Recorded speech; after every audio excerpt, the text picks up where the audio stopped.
You're listening to the Really Very Crunchy podcast with your hosts, Emily. Are you okay there? Did you forget who you were for a moment? And Jason. Very special episode today. We are talking with Patrick Samuels, not Samuel's son. That's right. From Sunnyside Egg Company. Is that how you would say it? That is, okay. Yep. Perfect. You and I talked not that long ago, and I was so intrigued by what you're doing that, I mean, we felt like you have to be on the podcast because you're taking on some big people. Sure are. Whole industry. I distinctly remember when we first started eating more whole foods, standing in the grocery store. And we had a really limited budget, but I was looking at all the eggs and I was kind of I was so confused about why are some eggs so much more expensive than other eggs. Yep. Maybe one day I can buy pasture raised eggs. But now you're coming out with the truth that pasture raised, what I've been spending $9 a dozen on. It's a bit of a scam. Yeah, it's not even the best. That's right. Yeah. So I'm excited to hear what you have to say about that. Yeah. We like people who like to ruffle some feathers. Wow. No pun intended. Actually, it's totally intended. But yeah, no, that just kind of... Before the podcast, your wife said, "Don't egg him on." And I was like, that's funny. Yeah. Anyway, So we are egging you on. So for, you and I have talked a lot. I would love for you to just kind of tell us about yourself, what you're doing, what your company is about right now, and then we kind of dig in as to what you're taking on. Yeah. So a little bit of background. Didn't grow up farming at all. Went to West Point, was an infantry officer, then special forces officer. So spent pretty much my whole life in the military. You've eaten a lot of powdered eggs. I have eaten a lot of really bad food. Yeah. MREs are not good for you. Hold that thought. We lived on MREs once for a month when we lived in an RV. My dad was in the military and just gave us a case. Cases of them. Yeah. And I don't know why we thought that was a good idea. It was both the best experience and worst experience Free ever. food for a month. Yeah. But it's not good for you. Yeah. Okay. Anyway, you can go probably ahead. still feel some of it. Yeah. In your stomach. We're still dealing with the consequences today. I believe it. So then COVID happened while we were in the military, and so Tori and I started just looking into how food was raised. I think a lot of people did. We were just looking into how our food was raised, and so we started thinking about doing homesteading and just raising our own food. And that got me interested in agriculture. And so whenever I went to get out of the military, I was looking for kind of jobs in the space. And so went and worked for one of the big pasture raised egg companies, thinking, I had been watching Joel Salatin videos and seeing them, rotate chickens around fresh pasture and do it the right way. And so thinking that's kind of what I was going into. And so went and worked for that company for a little bit and saw what the industry called pasture raised eggs, which is the industry norm is 20,000 birds in a giant industrial barn. That's pasture-raised eggs. And so kind of saw that and thought, well, I think, one, there's a market for chickens that are actually eggs from chickens that are actually raised outdoors. And then also, mobile coops. So we're actually improving the land and we're not just absolutely decimating the environment while we try to produce eggs. And so wait, when you say a giant barn, does it have walls? Yes. And so... imagine, imagine what a barn is. Just a barn with walls. For 400 yards long. Walls, and what they'll do is they'll put, the requirements are that there's a dirty little word in eggs in particular, that they just have to have access to pasture. And so there's these little doors that are about this big periodically on the side of those walls. And so usually it depends on the company. Most of the time, they'll tell farmers not to open the doors until noon. They open the doors at noon. And so then the 20,000 chickens that are inside could theoretically go out to the pasture if they wanted to. However, continually companies have moved more and more towards trying to create an environment inside of that barn so that the chickens aren't encouraged to go outside. So if a chicken likes it, let's say 70 degrees, that's like the perfect, maybe that's the perfect temperature for a chicken. That's what they want to keep that barn at, so it keeps the chickens in, because then they're less likely to lay an egg outside of the barn, and they're less likely to go outside the barn and be eaten by a hawk or a fox or something like that. And so basically all these companies are able to get away with, well, as long as the standard says we just have to provide access to 108 square feet of pasture per chicken outdoors, well, then we can build these massive barns. Chickens don't have to go outside a day in their life. And I've been to barns where I've seen them open up. What the industry does is they'll do twin 20s now. And so 20,000 birds on one side, 20,000 birds on another side, eggs come to the middle. I've seen them open up the doors on those barns and not a single chicken go outside. And every single one of those eggs is sold as organic pasture raised. And so my question always, and this is what, whenever I'm doing my presentation to like retailers, for example, one of the things I do is I show a picture of what everybody thinks of whenever they think of pasture raised, and it's chickens out roaming around, living the good life. We want chicken. The reason pasture raised is a thing is because people want chickens raised humanely. Right. We're thinking backyard chicken flock at the grocery store. When I see pasture raised chicken, I'm thinking this is the freest chicken. This is the happiest chicken. Yep. And I'll just throw out a brand out there. No, wait, hold on. Are we allowed to throw out brands? I can throw brands out. I'm not going to, but yeah. But like you get like Vital Farms, okay, and you open up their carton of eggs.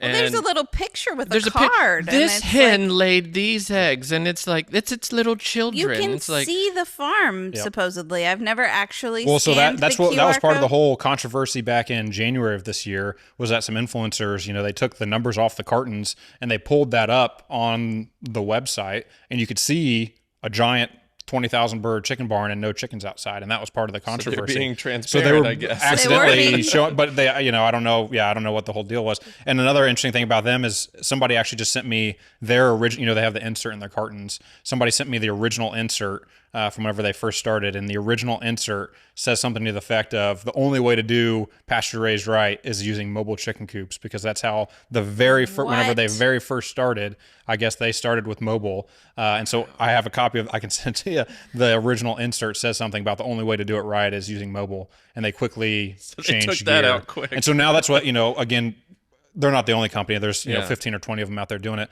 But the industry norm is like, how much can we get away with? And so if an organic pasture raised standard says we have to have at least 108 square feet per chicken, well, 20,000 chickens is 52 acres. And so what they'll do is they'll just say, okay, well, we'll put 20,000 chickens on, with access to 52 acres, and that meets the standard. And so that's another, facet of it too, is the certification process, because, again, you look on a lot of these cartons and it's certified XYZ. They've got 15 different certifications. There are certifications that I think are worthwhile and good, but there are also certifications that, in my opinion, are kind of a grift and a scam to customers, right? And so primarily because a lot of those companies, they make money based on how many, at least for eggs, how many eggs are produced and certified by them, right? And so they're financially incentivized to certify the eggs, not to hold somebody accountable, because for every egg that they certify, they make money off of. And so if that's the case, if you make money by the number of eggs that you certify, well, you're not incentivized to say, well, I need to shut this company's not actually aligned with what we're claiming. You're incentivized to say, well, let's get as many of these as we can. Wow. Right. And so I personally have a huge, we currently don't put any, we have certifications because to get into retailers, sometimes you have to have them. And so we have certifications, but we currently don't put any of them on our carton, because in my opinion, I'm not doing my job if you have to rely on X, Y, or Z certification to believe that what I'm doing is right. I'd rather you come visit a farm, or at least at the very least, see online or see somebody else who's come to a farm and taken video, and be able to trust that what I'm saying is what I'm doing and what I'm showing you, instead of, somebody else claiming it. So what are the certifications to look out for? What are like the worst ones? Or just like red flag, or, it doesn't actually mean anything. Yeah, Like people are even saying certified organic. Yeah, I still, for us, for example, our brand is not certified organic, but we still use all certified organic feed, right? Because for us, now I know that where that feed is coming from, they haven't sprayed glyphosate and Roundup and everything like that on there, Sure. right? So I still give, quite a bit of credit to certified organic products. I do too, If you're for the going in, record. if you're going in blind and you know nothing about all the products on the shelf, at the very least, you have a baseline of trust with something that's certified organic. Humane certifications is kind of one of the more common ones that I probably see issue with, because those are often the ones, like, for example, pasture raised. Like, under our standard, we don't qualify for pasture raised certification under humane certification, because our mobile coops don't use the same square footage inside the house as a giant industrial poultry barn, right? So the industry standard for an industrial poultry barn, in order to certify for humane certification, is 1.2 square foot per bird. Well, we don't use that inside the chicken coops because we open them at first light. And so as soon as the chickens are up, awake and moving, Sure. they're going outside. So Wow. you can't be pasture raised because of, ironically, the coop. That's correct. That's yeah. hilarious. Yeah. And So things you like call yourself crazy. regeneratively raised? Yeah, and so that's another piece of it because- too. And we've even seen, so I won't call out specific certifiers, but we use a specific certifier, and it's the only certifier that is an outcome-based certifier. And so it's Savory Institute, who's very well known. Land to Market is kind of another name for them, but they're the ones who we're partnering with for certification. And the reason is because they're an outcome-based. So we have to prove on all of our farms that we're actually making a positive improvement to the land. Other regenerative certifiers in the space right now will say, well, as long as you can check the box on these practices, that's technically a regenerative practice, and so we're going to certify you. And so right now in eggs specifically, I just made a video about this morning. In eggs specifically, we already see some regenerative eggs starting to come onto shelf where it's the exact same thing. Massive industrial chicken barn, 10, 20,000 birds in a barn. And what they'll do is they'll fence off portions of the pasture outside of it. And they can say, and what they'll do is they'll open one gate at a time. No, they're saying that's rotational. And so they'll say that's grazing? rotation. Doesn't matter if a chicken never goes out there. Doesn't matter if a chicken never leaves the barn. That is a rotational grazing practice. And so where we have done the hard work, and it is not easy it's not easier to do it, our model, but we're using all mobile coops to actually rotationally graze the chickens. Well, they'll just build the same barn, divide up the paddocks, and say, well, we open this gate one day and another gate another day, therefore we're rotationally grazing. That is so frustrating. That is really irritating that we really can't trust anyone. I know. Yeah. And then the market learns a new vocabulary word. know. Oh, let's do This this. is Yeah, I mean, And well, when let's we were charge this much. even 15 years ago, it's like, well, it's cage free. That's Yes. great. Yeah. And I mean, they still sell it, but everybody knows cage free is not the way to go. Yeah. Because you have to get pasture raised organic. And now. Oh, wait, no, there's free range too. So what? Yeah, what's. I don't even. Why don't you give us what a is quick free breakdown? range? Yeah. So There's just Eggland's Best. Yeah, so those Eggland's- chickens are straight up caged. They That's don't even hide it. conventional, They're yeah. like, we torture our chickens. Yeah, So, I know. Yeah, you have to pay for how cruel your they come scrambled, actually. So there's just conventional eggs. Conventional, and this is another interesting thing, is the industry has moved so fast that I think a lot of the big companies can't keep up sometimes, because 20, 25 years ago, basically there was only two options: conventional or cage free. And conventional was, there's a big plant down the road where they have, I think, 5 million birds in a series of houses, right? And so it's just massive industrial barns where every chicken is caged. Basically, the food gets brought right in front of them. They eat their food. They drop an egg that rolls off a belt onto another belt, and it's gone. And they never leave that little cage, right? That's conventional. Cage-free is a very similar system. Still no access to the outdoors, but now you just take away the cages. And so imagine, an industry norm is 300,000 birds inside of a cage-free barn. That's pretty common. So imagine 300 chickens and a multi-100 yard long barn, and they know, they get trained to go inside of a nesting box because they're always looking for a dark place to lay eggs. That's why chickens lay in nesting boxes, and so they go lay their eggs. That goes on a belt off to a collection spot. So 300,000 chickens is pretty normal for cage free. So that's like you can't even see the ground when you're in there? Yeah, I mean, it's just packed. Well, it doesn't really matter. All of those cage-free, free-range, and pasture-raised all use the same square footage for in-barn, which is 1.2 square feet per bird. Really? And so it doesn't matter. It doesn't matter pasture-raised, free-range, cage-free, right? And so the only difference that matters from any of those is how much space outdoors they have access to. Under a cage-free, it's 0. Under free range, it depends on the free range certifier. So it's either 2 square feet of outdoor space per bird or 24 square feet of outdoor space per bird. And so they're not really using. But it's not really. So just for reference, for 100,000 birds on a 2 square foot standard, that's 5 acres. That's less space than we have out back on our farm for 100,000 chickens. Just for reference, we at Sunnyside, our standard is 5 acres per 1,000 birds. So for a free range egg, they would put 100,000 birds in the same amount of space that we will put 1,000 birds.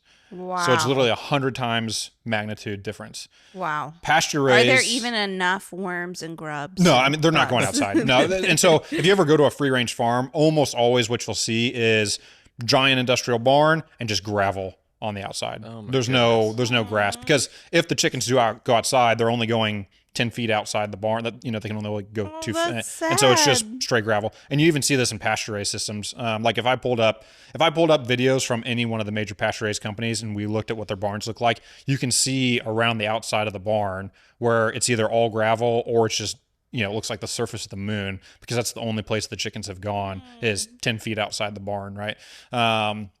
And so then pasture raised, the standard for pasture raised is 108 square feet per chicken of outdoor space. But again, there's no requirement for those chickens to actually go outdoors. The industry standard, at least based on what the information that I was provided, is that less than 15% of birds will ever go outside a single day in their life in a pasture raised system. And so less that's than not 15%. Less than 15% ever, not every day. Ever. Because they're manipulated to stay inside. And because, and so, just think about any kind of flock or herd animal, right? You don't want to stray from the, they're not a predator. They don't want to stray from the pack, because that's how you get eaten, right? And so if there's 20,000 chickens inside of a barn, well, they don't want to start trickling out, because then that's how you get picked off, right? Also, it's 70 degrees in the barn. It's 70 degrees. Yeah. It's perfectly temperature controlled. That's where they know that's where all their food, their water is, and everything like that, right? And so, yeah, it's pretty crazy. But again, all these companies, they'll show you a picture or a video of, here's 100 chickens. Look at all these chickens. There's 100 chickens outside, all roaming around in free grass, living the good life. And you're right, there is probably 100 chickens out there, but there's 19,900 that have never come outside right behind the video or the camera, So, I got taken for a ride. Well, that's what, and that's how every time I do a store demo and I, tell people this, they're always just like, but I've been trying to do the right thing, they feel so bad. Okay, so we've talked about cage-free, pasture-raised, whatever. What can you define regenerative farming? Because I feel like that's kind of a buzzword that a lot of people say and don't really know what it means.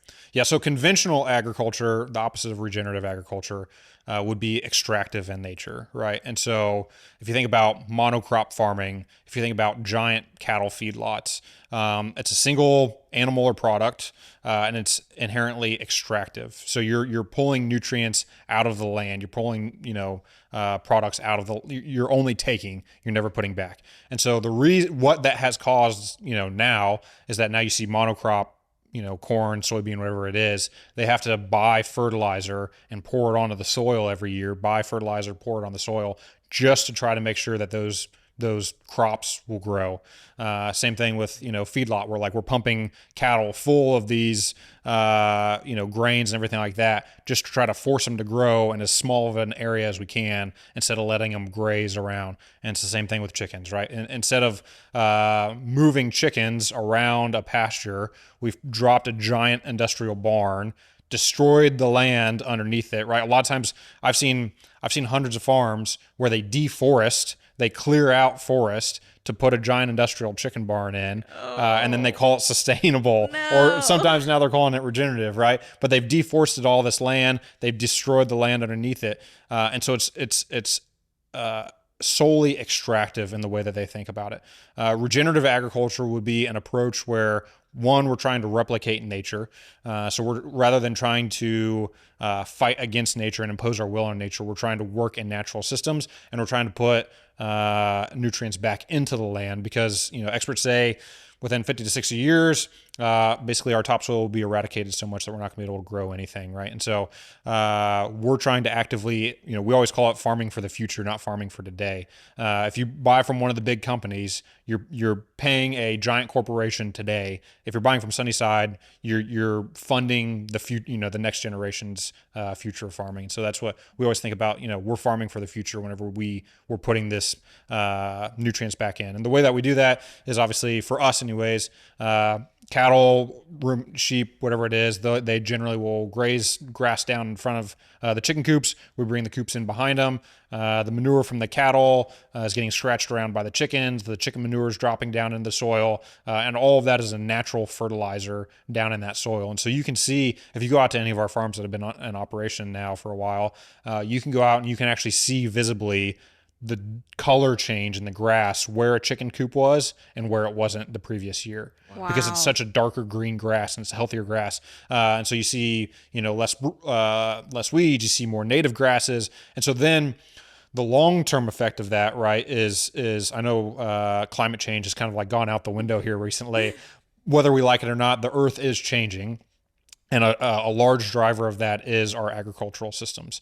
And so whenever you think about a monocrop, right, they till up the land, it rains, that rain goes off into a ditch and it takes the topsoil with it, right? So it's washing away all of that topsoil, all of the nutrients from that land. And so that's why, corn today has a quarter of the nutrients or whatever that it did 50 years ago. Same thing with, all of your apples have less nutrients in them today than they did 50 or 100 years ago. That's all because the topsoil has been eradicated. And so whenever you use regenerative systems, you're fertilizing the soil naturally using natural systems, and then you're letting that land rest for a while. And so by the time you bring those chickens all the way back around to that same spot, it's like lush pasture again, right? And on top of that, you're because you're letting that, for us, it's grass, for other crops, whatever it might be. You're letting it sit there instead of pulling it out of the soil. Those roots are growing deeper and deeper. As the roots grow deeper, they're holding more water. They're holding the topsoil in place. So then you're not getting topsoil eradication. You're not going to have, problems where you're washing away all of your land. And so I mean, there's a kind of a multitude of, or a spectrum of effects. But ultimately, what we're trying to do is we're trying to preserve and actually improve the land. And again, going back to the regenerative certifier that we're working with, we actually have to prove that we're having an impact to the land. It's not just saying, okay, well, we moved the chickens, therefore we're regenerative. Really? We have to prove with soil tests. They were just out there last week on all of our farms doing annual soil sampling. We have to prove we're actually improving the land. Wow. And then with that even comes, like, with the native grasses, more pollinators. That's exactly and right. Yeah. It kind of has a, compounding effect healing, yeah. across everything, and so, again, farmers call me all the time and excited, like, hey, I can, like, you got to come see the grass. It's changing, Wow. They didn't even use True Green. Yeah. And that's when, we talked about organic certification, for example, earlier. Like, we're not organic certified, but we say to our farmers, it's in the contract, you can't use any herbicide, pesticide, anything like that, right? And one of the reasons that we're not organic certified is because, again, I'm always going back to, how do we change an industry? I want to drive more farms away from conventional farming to regenerative organic practices, right? And so for us, anytime you do an organic certification, you have to be able to verify that for the past 3 years, your land hasn't been sprayed. Well, we might have a farmer who sprayed his fence line just to keep the weeds off of his fence line. Mm-hmm. Doesn't qualify for at least 3 years for an organic certification. Well, I still want to partner with that farmer, and I still want to bring him on, and starting whenever he works with Sunnyside, we're going to use organic practices. We're going to use regenerative practices. We're still using certified organic feeds. The eggs you get are organic quality. But just because he sprayed his fence line 2 years ago or whatever, he doesn't qualify. And so for me, it's more important that we drive the industry towards regenerative organic than I have some certification from somebody. You know? Right. I guess the certifications are just, it's for the consumer. I go to a store, I look for labels sure. because 100%. I don't have anything else. That's exactly right. I don't have anything else. And that's, maybe a more broader conversation to have culturally is like, we've outsourced everything in our, like, you guys are like us, you're homeschooling your kids, right? Culturally in America, we've outsourced education to somebody else. Culturally in America, we've outsourced food production, or even knowing where our food comes from someone to someone else, right? And so anything that's important in our lives in America, we've outsourced to some sort of third party, all right? And so, whenever I think about certifications, like I understand that people are looking for certifications because they think they can trust it. The problem is, I don't Can't trust trust certification. anyone. I know, Organic, Yeah. pasture raised. Yeah. Got it. We've got to look at Wait, our life now. What's crazy to me about what you're saying is that not that you want the government involved in a lot of stuff that, that'd be awful in a lot of situations, but they have this data too, this 50 to 60 years. Oh, yeah. Why do you have any insight as to why nobody's doing anything about it? I mean, other than private parties. Yeah. Why isn't someone stepping in with power and like, hey, this is not good? Well, certainly there's a lot of lobbying going on. I'm sure that's a big driver of it, right? Like even whenever I think about standards for eggs, like the term pasture raised and broiler and meat chickens is different than it is in eggs. So in broilers, they have to spend at least, I think it's 50% of their life on pasture and broilers. That requirement does not exist for layers because companies lobbied to stop that from happening. Wow. And so same thing whenever we think about, who's benefiting from, who are the mega corporations currently benefiting from monocrop agriculture, from feedlots? It's giant corporations with a lot of money. And so they have a lot of lobbying power. That's certainly part of it. The other piece of it is I think, anytime in politics, it's like Social Security comes to mind. We know Social Security is going to go bankrupt. It's going to happen within our lifetime. We're probably not getting Social Security, right? Because it's going to go bankrupt. I was counting on that. But politicians are not going to make the hard decisions now to change that because it's going to be unpopular. And so they're going to kick the bucket down the road to the next problem until it's such an emergency that it has to be solved. And so I think we'll see the same thing with agriculture. Yeah. And I think the government sometimes does a bait and switch kind of like, look over here, the whole food dye thing. Yeah. But then they're adding PFAS to glyphosate or whatever pesticides that they're spraying. And giving protections to glyphosate companies, it's. Okay, so one thing, the major egg company that I'm thinking of, they are always touting that their egg color is so deep and that's a sign of beautifully nutritional, orange, obviously. And it really is great. Obviously a different color. Yep. But then there's a scandal that they're adding marigold extract. Well, that's the best case scenario. Yeah. So that's the best case scenario. Yeah. So whenever I first started Sunnyside, started posting about it on LinkedIn, immediately I got contacted by a company who said, hey, I'm a sales rep from this company. We specialize in yolk pigmentation as the term. And so basically I have the color wheel in my office I can give you. It's a color wheel of yolk colors, and they basically say pick which yolk color you want your eggs to do, and we'll custom tailor the chemicals inside of the feed to make sure that every yolk looks whatever color you want, right? And so under that's in a non-organic certification, it's just going to be chemicals in the feed. And an organic certification, usually it's like organic paprika, organic marigold. There's a couple other things I think they can start to mix in there that they're going to put in the feed specifically to darken the yolks, because they know people associate a dark yolk with a chicken that was raised outdoors, right? And so whenever they think about, and this is how we know, for me personally, this is how we know that it's not just, hey, this is what the industry's always done. We think we're actually raising chickens outdoors. We're trying to do, the best that we can.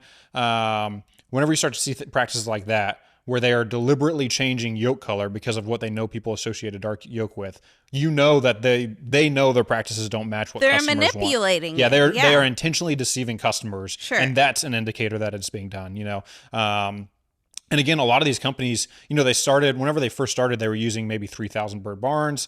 And so in a 3,000 bird barn, probably half your chickens might go outside, right? But again, as they've all grown time and time and time, they've all moved towards, let's build the barn as big as we can. Because, and the reason they use 20,000 birds is because that's one semi-truckload of eggs every 2 weeks. That's the math.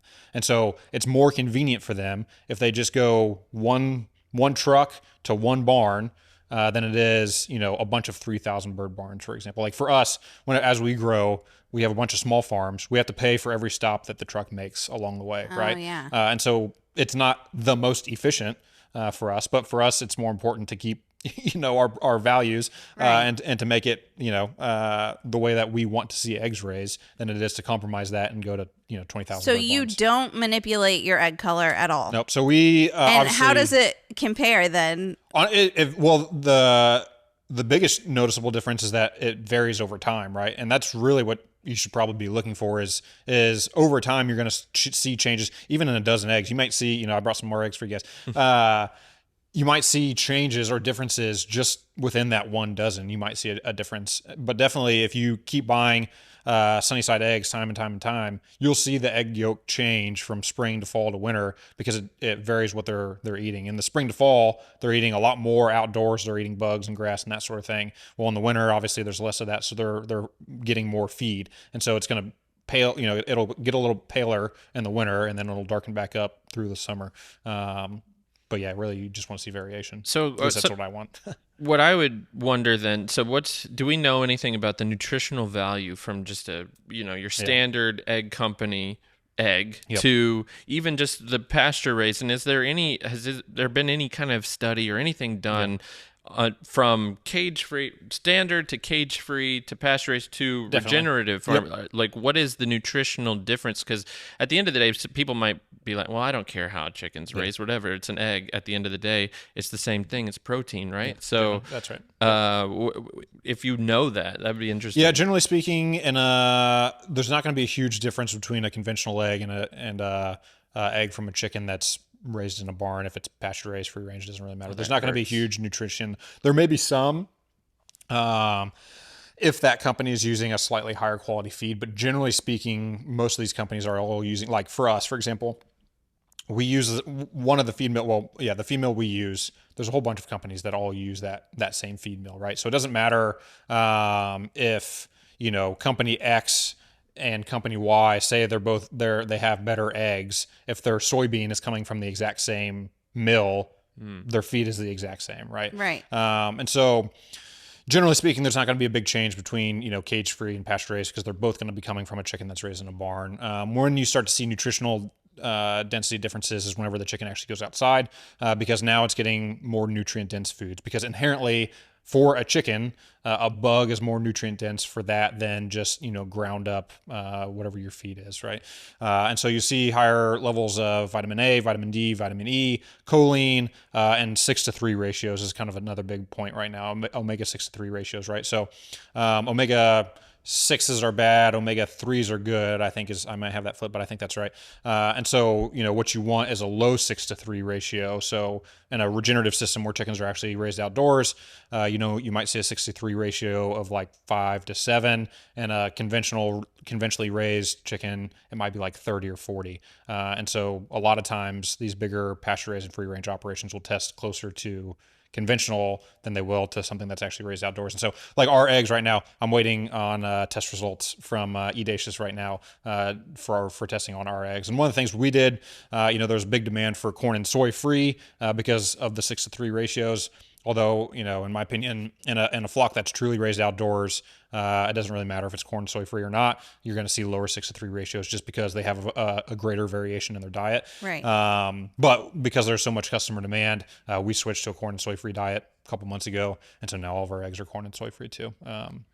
Can you speak to? I bet it burns you up when you see on egg cartons, vegetarian fed. Yeah.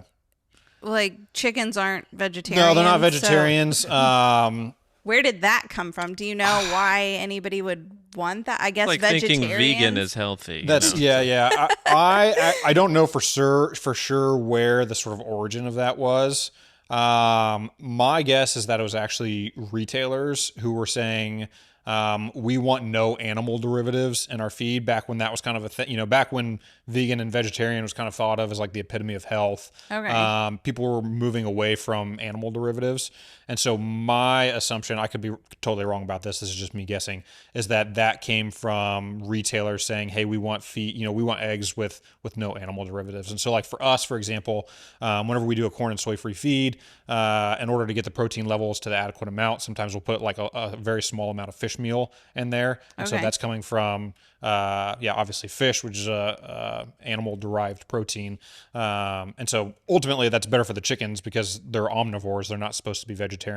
And Right. just like whenever they're out on pasture, right, they're eating bugs and they're eating worms and they're eating all sorts, whatever they can get their hands on. If you throw a like a cow carcass out to chickens, I mean, they'll eat it up, like that's just how they are. They'll eat just about anything. And so, vegetarian is definitely not it's not what we're going for. It's not what a chicken should be. But that is for whatever reason. I don't really know the origin, but was a thing for For a some while. reason, that's like a bragging point on Yeah, a carton. I don't get It's, it. Yeah. Yeah, I'm not sure. That's not a bragging point for any real man. Yeah, You know? that's So so something I'm interested in is just the whole system of it all. Like, so previously you and I had talked about how there's some of these farmers that would love to get into Yep. this type of industry like you're in, but they can't get out of it. Yep.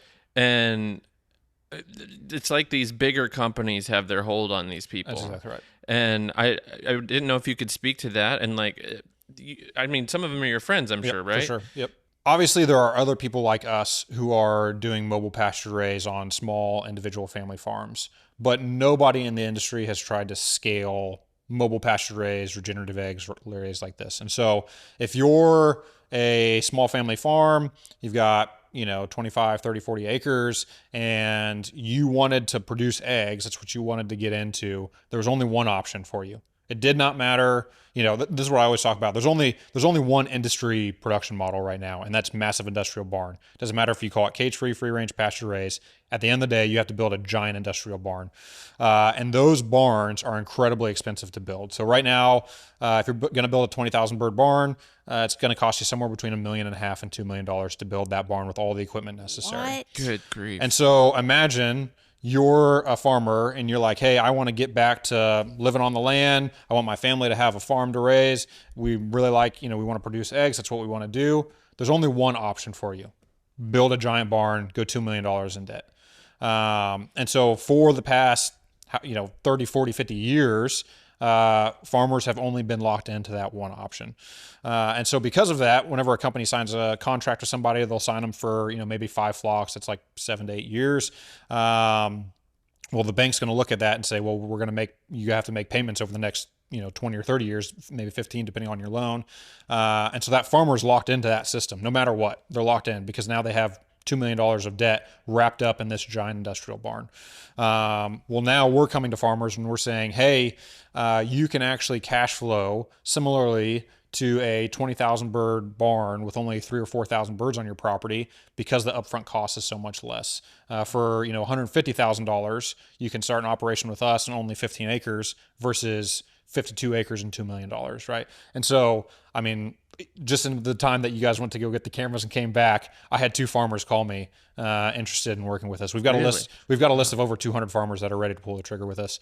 If I had enough retail demand, if I had if Walmart, Costco called me tomorrow and said we can take as many eggs as you want, I mean, we could have 500,000 birds in production in the next 3 to 5 years, no problem, because we have so many farmers that are ready to pull the trigger with us.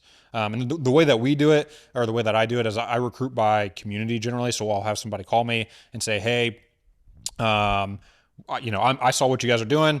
I'm really interested in it. I want to get into it. I always tell them we have to put in 20,000 birds in the community. And so that's how we're able to match logistical efficiency with the big guys, or at least come close, is that we'll put a semi-truckload of eggs in a community. We'll just spread it across 5 or 6 farms instead of doing it all in one farm, right? And so we're still able to match and get our prices competitive with the big guys by being efficient in those ways while still maintaining small farms, mobile coops. And again, most of our farms are Amish and Mennonite. And people always ask, well, what's stopping us from building, a 5,000 bird gargantuan thing that just happens to move or whatever? It's like, well, they're pulling it with horses. And so, Yeah. physics is kind of stopping us from building something that's 20,000 birds and moves. But yeah, we have tons of farmers who are interested. Every day I get new calls of people who are interested. Yeah. Well, I think the one question I would have is just scaling this on a massive scale. I know you're deep into Kentucky, Tennessee right now. I think you're trying to get into Texas. We've got farms. Yeah. Yeah. We're working on it. It just seems like scaling something like this is a massive undertaking. Yes and no. The flip side. So, whenever I think about scaling this to compete with the big guys, the benefit of our system is that we don't need as much acreage, right? And so where the big guys want 52 acres per farm, because that's 20,000 birds, there's a whole bunch of communities, particularly up in like Lancaster County in Pennsylvania. The biggest farm you're going to find up there is like 20 acres sometimes, because so many guys have, the population is spread out and they've kind of divvied up the farms, and now all of a sudden it's 20 acres, right? And so, yes, it's more challenging to scale in that I can't put 20 or 40,000 birds all on one barn, but I can put 20 or 40,000 birds within a 20-30 minute drive in the same community. And so I can come close to matching that same efficiency and scale, because now instead of only having an option for these 5 farms, I have an option for these 30 farms.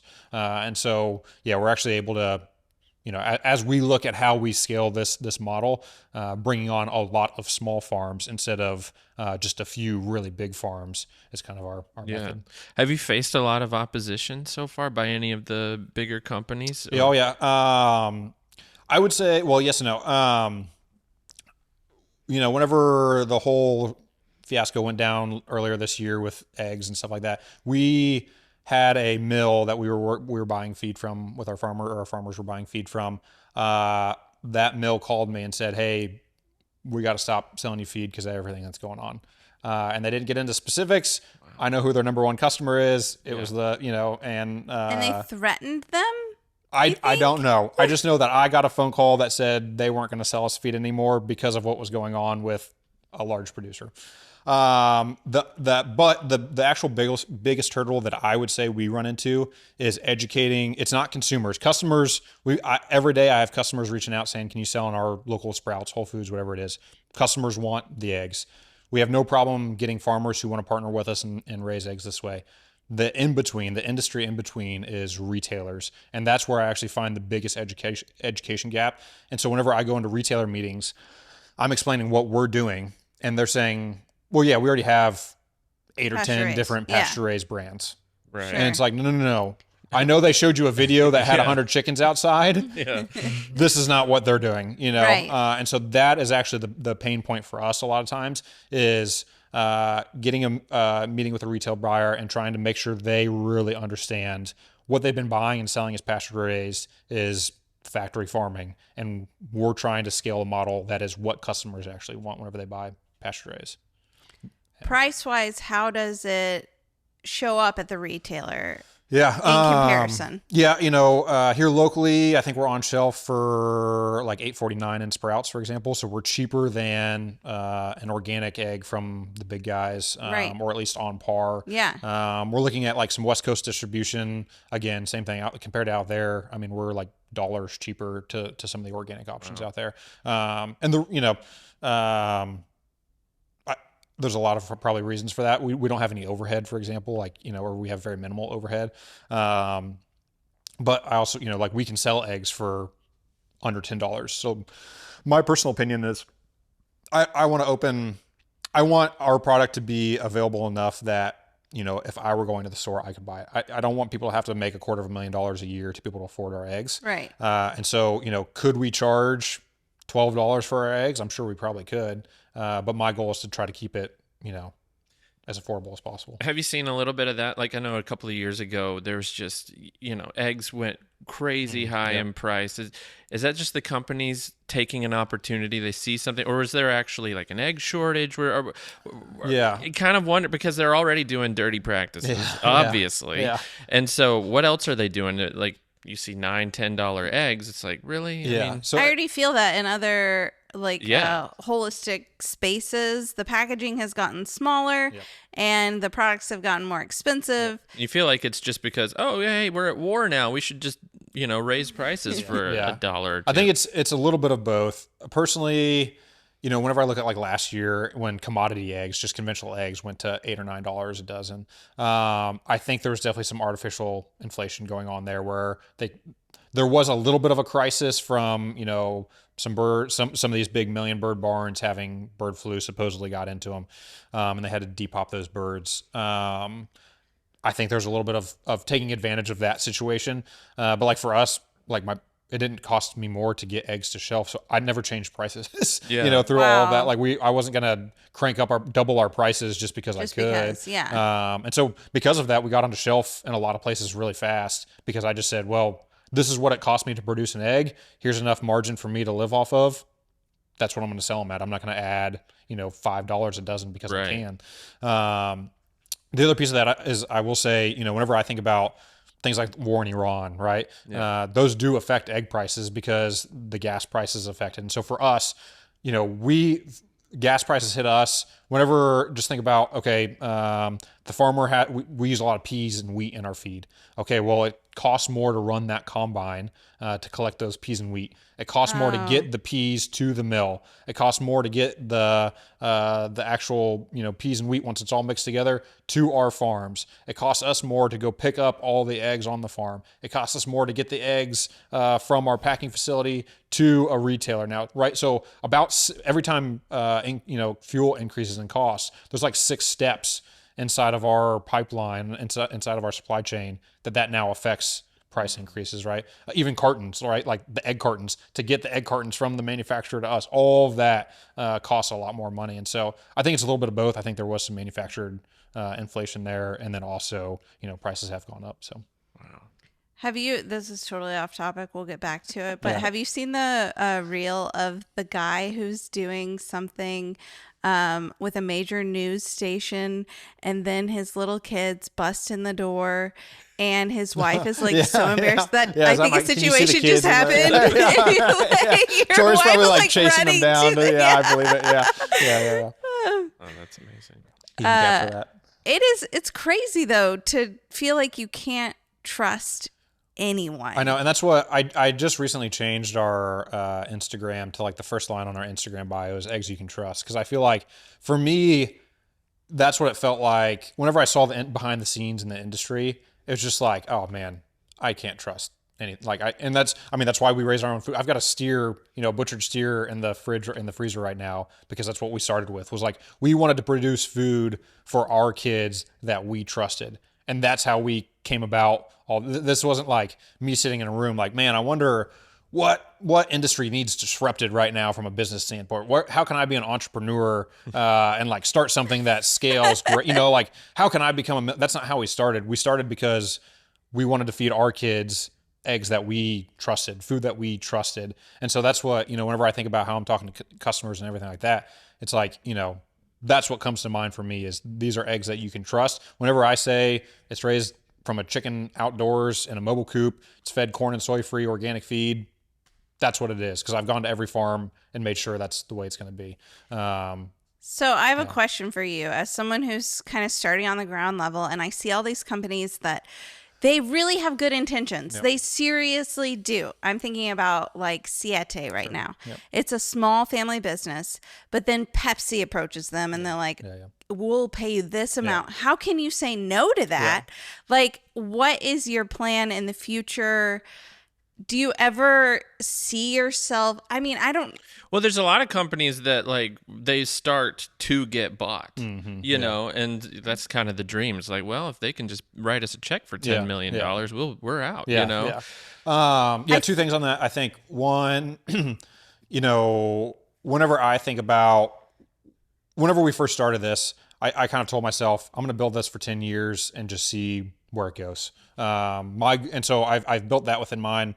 10 years, we're going to see where it goes, and we're building it to compete with big companies. And so I'm not building Sunnyside specifically. Like, you kind of in business, if you're going to scale a business, you can kind of take an approach where I'm going to scale this specifically to exit, or I'm going to scale this to become a Fortune 500 company or whatever, right?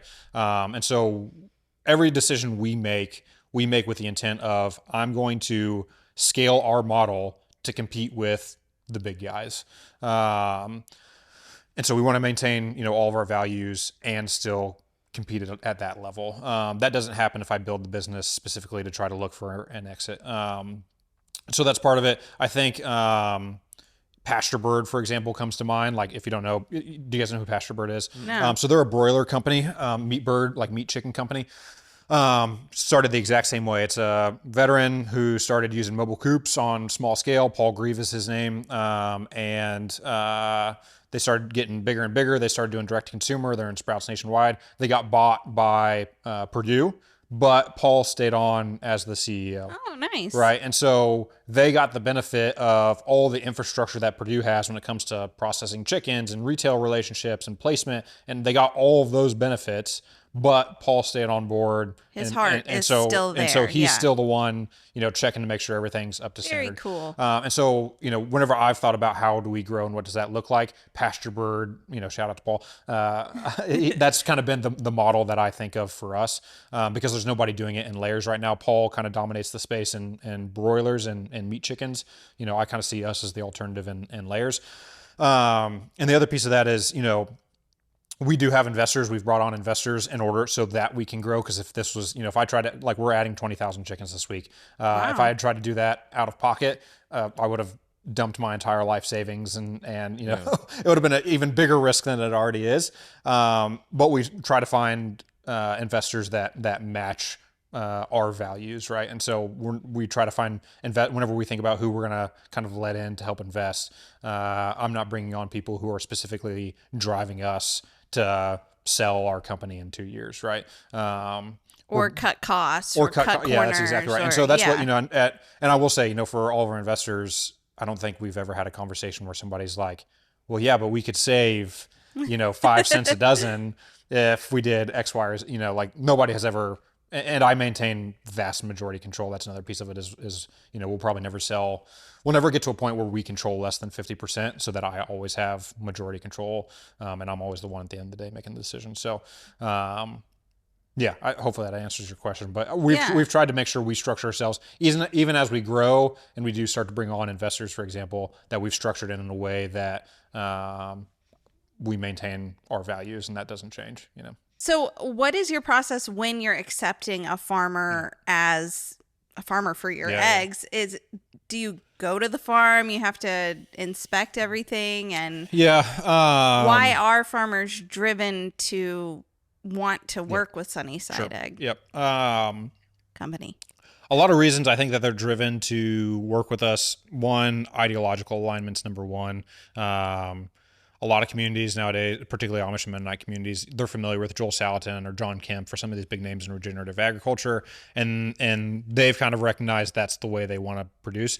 The other piece of it is, the most common call I get is an Amish guy who says, hey, I've got 15, 20 acres of land.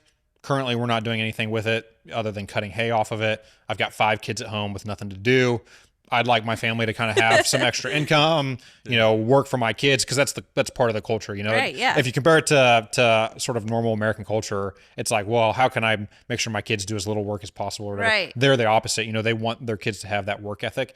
And so this really common call that I get is, I've got a bunch of kids with nothing to do with their hands. And so it's kind of a combination of a lot of factors: ideological alignment, they want to get their families back to farm, or they might themselves want to, they're working an off-farm job right now and they want to come back to working on farm because that's their culture. They're not huge culturally. They're not big fans of debt. And so even if they do have to take out a loan with us, again, maybe it's $100,000 and not $1.5 million, right? And so this is one of the things I always talk about with them is, we're a startup. Working with a startup is inherently risky. The flip side of that is taking out $1.5 million loan with one of the big companies is also risky. And right now, almost all of those companies, because of the egg market right now, because everybody's so long on eggs, those companies are depopping birds early. So, normally you would run a bird to 90 weeks of life, and then you'd sell it to somebody to turn into a stew chicken, right? Okay. Or dog food maybe.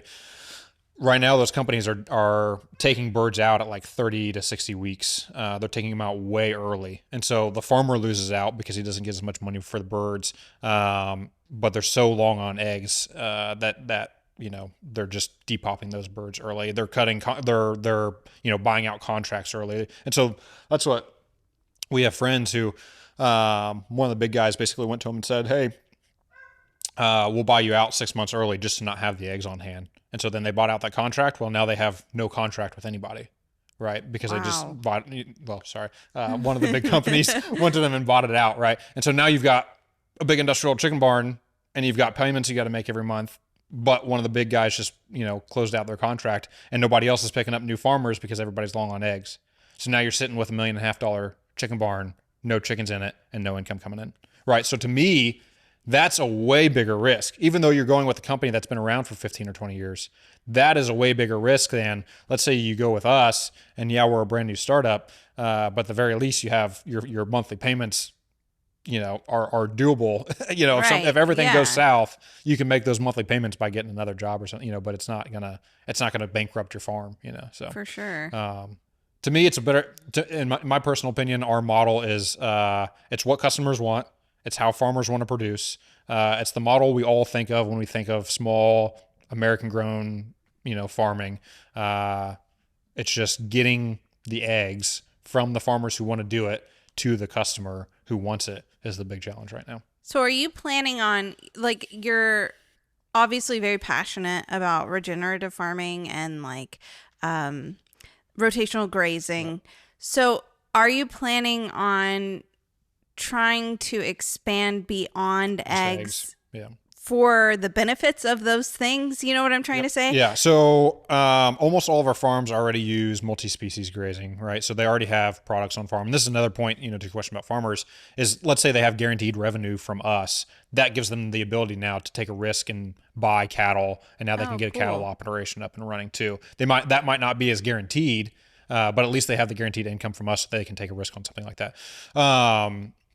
For us, we've focused on eggs because anytime you scale a business, particularly in food, there's different systems for every food system, right? For every food group. So like beef to slaughter, transport, all the FDA regulations, all the USDA regulations, completely separate than what it takes to raise eggs. Even just eggs to broiler chickens is completely different, right? And so whenever we think about scaling regenerative systems, my goal is to focus on eggs and build that product, do all the necessary things to get that into market, and provide stability for the farmer so that they can do on-farm cattle, sheep, horses, hay, all those different things, right?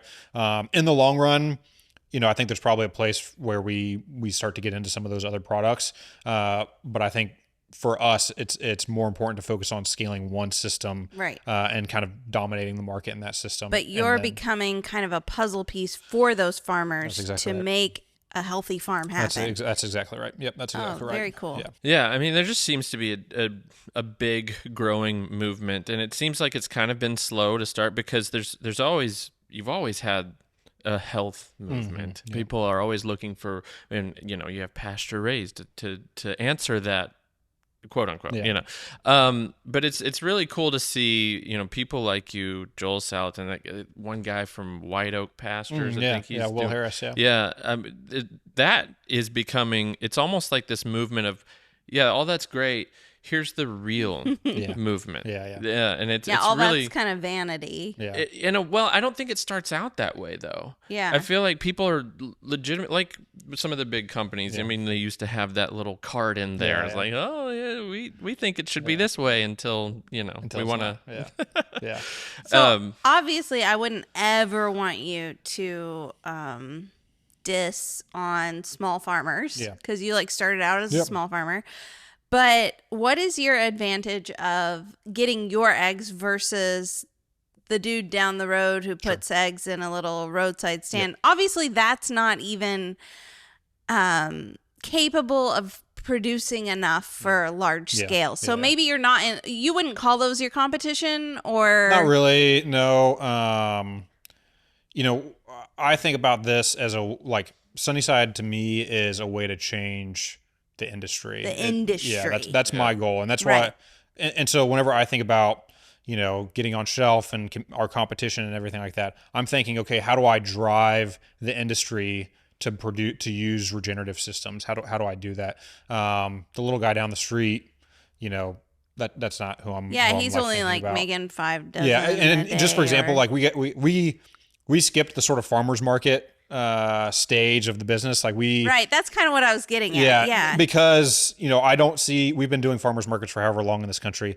To me personally, you're never going to get away from the convenience of a grocery store. And so I have to me, I'm not going to change the grocery store system in America. We're not going to move away from that as a nation. So I have to focus on what I can change. And what I can change is how the eggs are produced on farm. And so that's what I've chosen to kind of focus on. And we've already seen, I know one of the big specialty egg producers in the nation ordered 2 houses from the same housing manufacturer, coops from the same manufacturer, to test out mobile coops. Oh. Right. And so we're forcing a change already, right? Because we're demonstrating, hey, there's viability in this model. We can raise chickens this way. And so, in the long run, it'd be great if 5 or 6 of the big companies in the long run started to make this change and started to use regenerative practices, right? Personally, I don't think they are, because I think they have the sunk cost of however Barns. 3 or 4 or Right. 500 farms with massive chicken barns. But I think over the long run, that's what we're moving towards. So there's nothing wrong with buying from a farmer's market, but we're trying to make it so prevalent in the industry that you can buy it at your local Walmart, at your local Costco, Sprouts, wherever you shop. I want Sunnyside eggs to be, and I want them to be raised, the way we've been doing it since we started on our farm here. Have you considered, and I don't know if we'll leave this in or not, have you considered partnering with like Azure Standard? Yep, we'll start selling there in the spring next year. Yeah. Really? Yeah, I'm so excited about that. Yeah. So we're working on that. Very Yep. cool. Yeah. And then Misfits Market, we're supposed to go into Misfits Market. That's another Nice. direct to consumer. So so we're working. If they're a company who sells eggs to customers, we're either talking to them now or we're working on talking to them. Yeah. Very cool. Yeah. Patrick, I'm so happy to have you on the show. Yeah, appreciate it. Thanks for having me. Yeah. This has been enlightening. Yeah. And We actually buy our eggs from a friend of ours, and I trust her practices, and she does a great job. But, it's also a little unsteady. Like, for example, in the winter, Yep. eggs her hens aren't laying Yep. as much, and so I'm really excited to be looking out for your product. Yeah. It's already in Paducah. That's right. We are in Paducah. So Yeah. yeah, you can find us there. Yeah. So, Yeah, and right now we sell in Tennessee and Kentucky. By August, we'll be on East Coast and West Coast as well. Awesome. Wow. And then, the goal is to expand Yeah, nationwide. so Sunnyside Egg Company listener, give them a try. Go find them. See Yeah. what you think. All right. Well, thank you for listening to the Really Very Crunchy. Hold on, Jason Never always mind. does this. He does this. It's like an altar call of asking for reviews. I mean, why'd you interrupt me from doing it? Well, I was gonna say, so can consumers request? Is that helpful at all? Like if they went to question. their Yes. Oh, yeah. grocery store to Yep. ask? Yeah, so depends on the retailer, but sometimes you can request us through like a local store manager, or you can go online. Like I know Sprouts, for example, you can go online and you can request a product on their website. That helps. For us, that helps demonstrate that people actually want our product, in other locations outside of just Tennessee and Kentucky. So yeah, by all means, request our product if you can, and that'll help expedite the process. Okay. Excellent. Well, if you could do that, and if you don't want to leave a review for the that. show, go request some eggs. Could you okay? leave a link in there for Yeah. Sprouts request? Yes, we're going to or leave whatever. we're going to link Yeah. to all of your information down in the description. Check them out. Really cool company. Really excited to see where this goes. And thank you for being here. Yeah, thanks, guys. Yeah. All right, and we'll see you next week. Bye, guys.